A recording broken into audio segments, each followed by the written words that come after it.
Hi, everyone. It's Kelly from Tutor Hustle for Teachers, and welcome to this episode of the Tutor Hustle for Teachers video podcast. This is a really exciting one because my friend Cheryl Euling is here. Hi, Cheryl. And Hello. Cheryl is a wonderful tutor who tutors math and reading to elementary students online. She's built her business up from scratch and she's left the classroom, built this amazing tutoring business. And Cheryl's a multi-talented person. She's an expert in Google Suite. So she knows all about Google Classroom and, Google Docs, Google Calendar, all that stuff that we need to know. She's an expert in that. And what I really love about you, Cheryl, is that you are, to me, an expert at social media. Well, I have a lot of Yes. people to thank for that, but thank you. Thank you. It's just called push record and just go for it.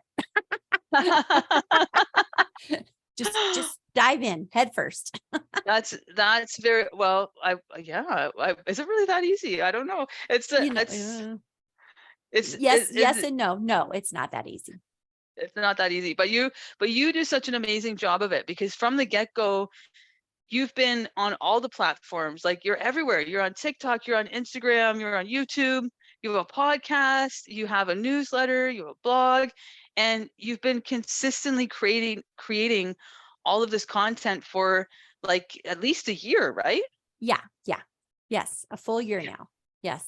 Which is absolutely mind-blowing for someone like me because creating content is a big challenge for me and staying consistent with it.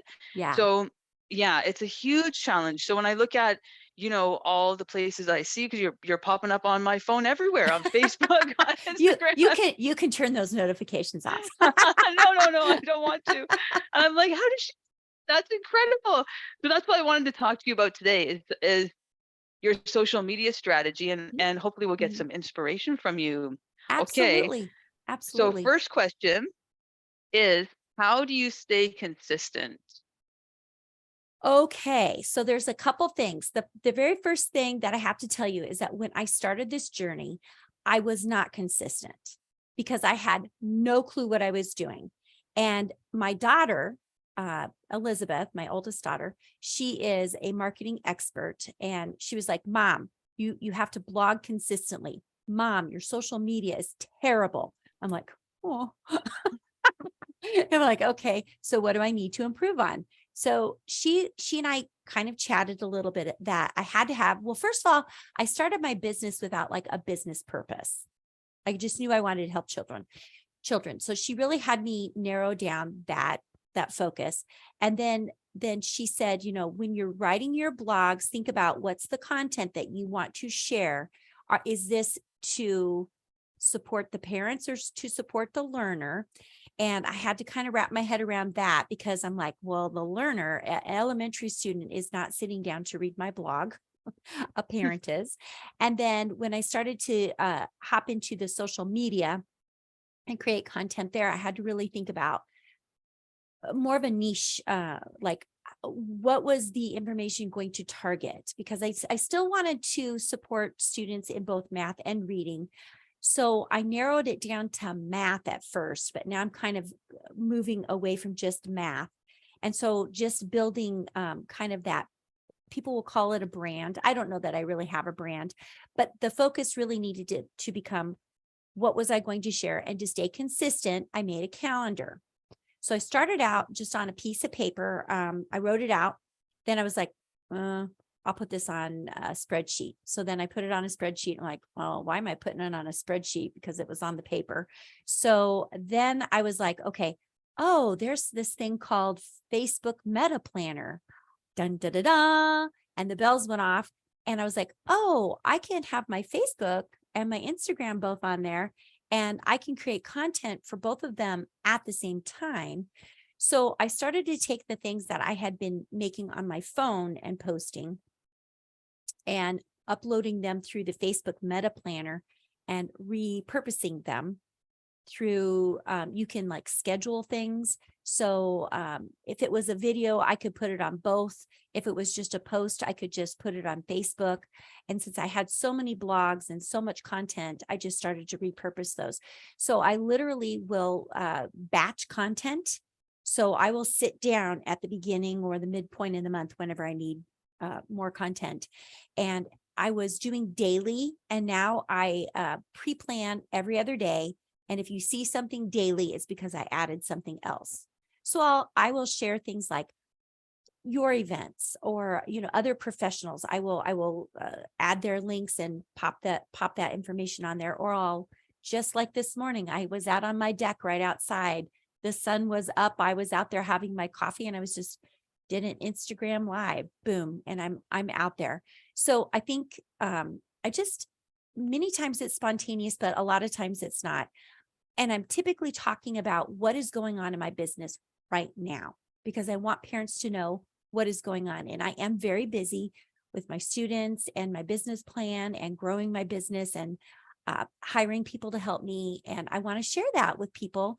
I think the other day I made a post about I'm going to be at local, I might have talked about this on my podcast. I'm going to be at a local parades. Like I'm going to be handing out little bracelets. I'm going to put my little tag on here. And Wow. as I I toss love them, that. my little tag is going to be on there. So, of course I have all the candy sitting right next to me, like big bags of it. I could pick it up, but I might hurt myself. So I'm preparing for that. And those are the things that I share. But not only do I share those things, I share things like my upcoming events, like if I'm going to run a camp or if I'm enrolling for the fall, and just keeping those things up to date. So I really went and went whole hog, like you said. I joined TikTok. That is an adventure, but I actually think that TikTok is easier to do a video on than even Instagram. I don't know why. It just seems to download a lot faster. So I'm on TikTok. I'll do Facebook Lives. I'll do Instagram Reels. I will just take a video on my phone and then upload it as a video or as a reel. And I had help with that. I actually hired a professional to help me. She is Esme Lozano from Online Tutors Grow. And I took her for, was it a 12 week Reels challenge? And that's where she really had me think about, you want to be value added. I don't know how I did that. Value added for parents, and really talk to them and let them get to know you. And that's where you're building that trust factor. Like if a parent calls me on the phone or sends me a message, they know me. They know me because they've been following me and looking at my content and getting to feel comfortable with me and knowing that I know what I'm doing. So that's Oh, really it. Planning, having a Mhm. mission, and keeping them up to date on what you're doing. That's wonderful. That's wonderful advice. And I follow Esme on Instagram too. So that's really good to know that that her program is so effective. That's great. It is. Yeah. And if you're Yes. looking for a really good coach for your social media, I highly recommend her. And I'm part of her private group.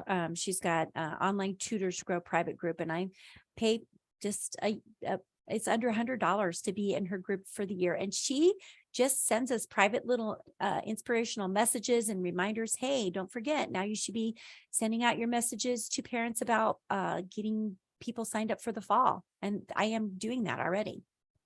That's great. And that Yeah. kind of leads into my next question. I was going to ask you for a final thought what your favorite tools are, but I think we can say Esme is one of them.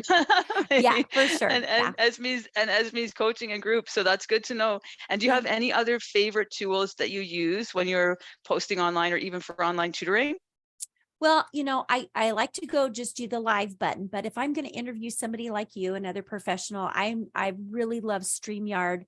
It's so easy to use. You can link that to go live. We are talking on my StreamYard right after this, and I'm not going to do the live because when I do the live, I can't reuse the information. It's just out there. Mm. But if I take the information, it's very much like this. I can share slides in the background. I can have little tickers running across the bottom with information. I can do little banners that show up. I like it. I like the fluidness of it. It's just very fluid, Okay. very easy to work with. Anybody can use it. If I can use it, you can use it. But I think my other favorite tool is the Facebook Planner, the Meta Business Oh, Planner. And yes. if you haven't been using it, it's a game changer for sure. Nice. And it's free. It is. And Yes. actually StreamYard is free for 5 hours a month. But I was interviewing Michael Gibbon and it goes, you must update. I'm like, oh my gosh, I need to update. So right as we're ready to go in, I had to go in and like update. And because I Aw. used all my hours already. So yeah, I have the paid version now. Okay, that's good to know. Oh, thanks so much, Cheryl. Yeah. I know you're a very busy person, so I'm not going to keep you too much longer, but I am going to say that I'm going to link all of Cheryl's links down below because there's a lot of them, like your website, all the places on social media that people can find you. I'm going to put them down below. I'll link Esme's information down below too, and I'll link StreamYard down below too because you shared that with us, and I think that's pretty good. So check out those links below for more information, and thank you so much. Don't forget to Thank you. and subscribe for some more tutoring tips, and we'll see you next time. Thank you so much, Cheryl, for joining us. Absolutely. We'll see you. Bye-bye. Bye.